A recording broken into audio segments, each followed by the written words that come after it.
the first anniversary of the first shots going into arms last year. I'm wondering if we can get your reaction to something that the Democratic governor of Colorado said last week about the vaccines. He said that this has brought the end of the medical emergency as it relates to the virus. He says those who get sick, it's almost entirely their own darn fault. I'm wondering if the president agrees with that sentiment. I would say those are not the words the president has used or would use. The president believes that his responsibility continues to be providing access, providing information to the American people, even those who are hesitant, even those who did not vote for him, even those who have not yet received a shot, because more people are still getting shots, more people are still getting boosted, and his responsibility is to continue to take steps to protect the American people. So that would be his view. Is it his view or is it someone else's view? In other words, the president supports more control, less freedom. So almost 2 years into the pandemic and 1 year into the vaccine era, why are we no better off? Let's get into it with tonight's party panel. We've got former Trump Advisory Board member Jason Meister. He is here, along with the host of the Part of the Problem podcast, also a comedian and an extraordinary intellectual, Dave Smith. Yes, Blue Wall.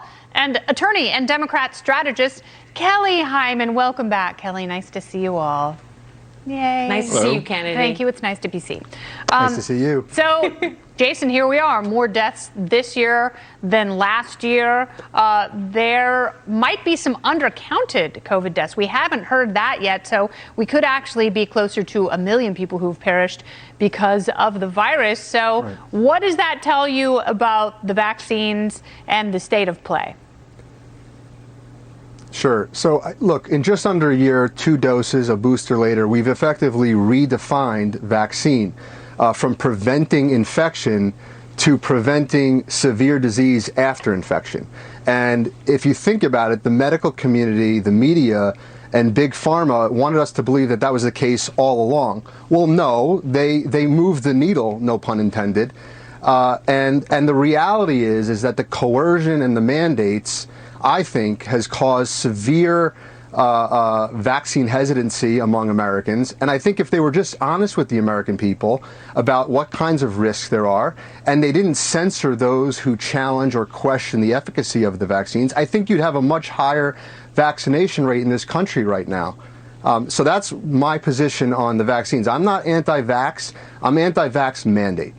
Yeah, I actually agree with that position. I didn't have a problem taking the vaccine. I had a conversation with my doctor about it and came to that conclusion, as a lot of people did. So what has the government done wrong here, Dave, that we have gotten to the point where so many people are still skeptical and we have so many people who are still getting sick and dying from the virus? What are we doing wrong?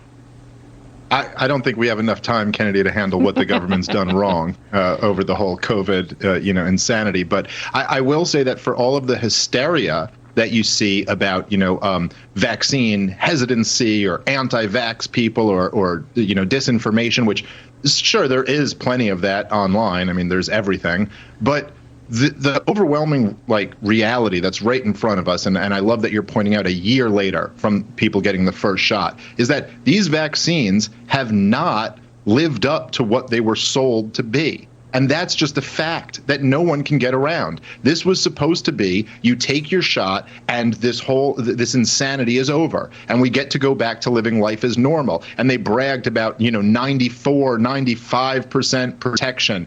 No one believes this anymore. The truth is that with each new variant, the vaccine provides less and less protection. It looks like with this newest Omicron variant that because of the mutations, the vaccine is probably going to provide even less protection. But the good news is that it looks like this is going to be a less deadly variant. So it seems that everybody who made all of these grand promises about how the vaccine was going to cure this thing have been completely wrong. It seems like we should be focusing on treatments and accepting that COVID is going to be part of reality going forward. It's not going away anytime soon. But as that seems more and more obviously to be the reality, people are going more and more insane with the vaccine hysteria, insisting on mandates and passports and ruining the lives of people who simply don't want to take the vaccine, some with very good reason, like they have natural immunity or they have allergies. And no one wants to grapple with this, but this is the obvious reality. The vaccines did not live up to what they were promised to be,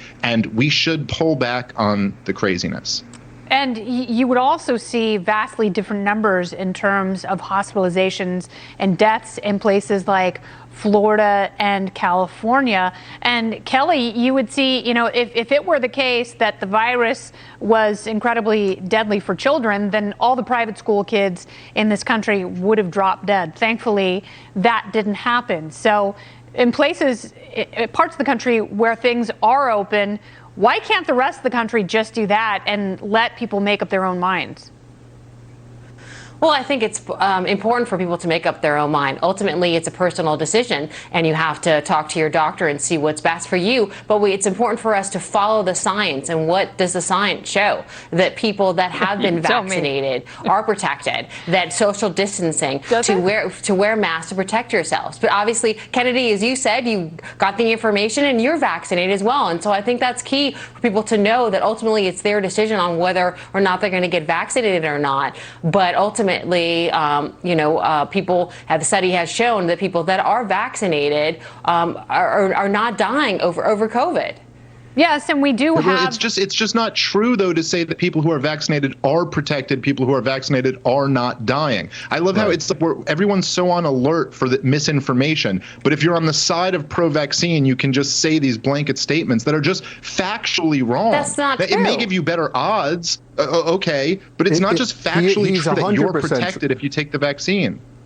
Yeah, I didn't say that. That's not the case. But there's no one course of action that gives you 100% protection. And we are still acting like we're in the early stages, the early weeks and months of the pandemic. We're doing the exact same things. We've seen the bad effects. I talk about them on this show all the time. We've seen the bad effects socially, particularly with children, particularly with the rates of suicide and self-harm skyrocketing amongst kids and adolescents. That's not acceptable. We cannot keep locking everything down because we have outstanding questions and then say, well, I follow the science, like it is this static, decided thing, which by definition it is not. The panel's going to stick around because I'm going to stick them with some more of these fun needles. Meanwhile, CDC estimates the Omicron variant is now 3% of all COVID cases in the U.S. In New York and New Jersey, could be as high as 13%. No one really knows. The White House, again, pushing booster shots for those 16 and older to help fight the variant. But are boosters going to become the new normal? Dr. Fauci seems to think so. You're just going to have to deal with the jab. Why?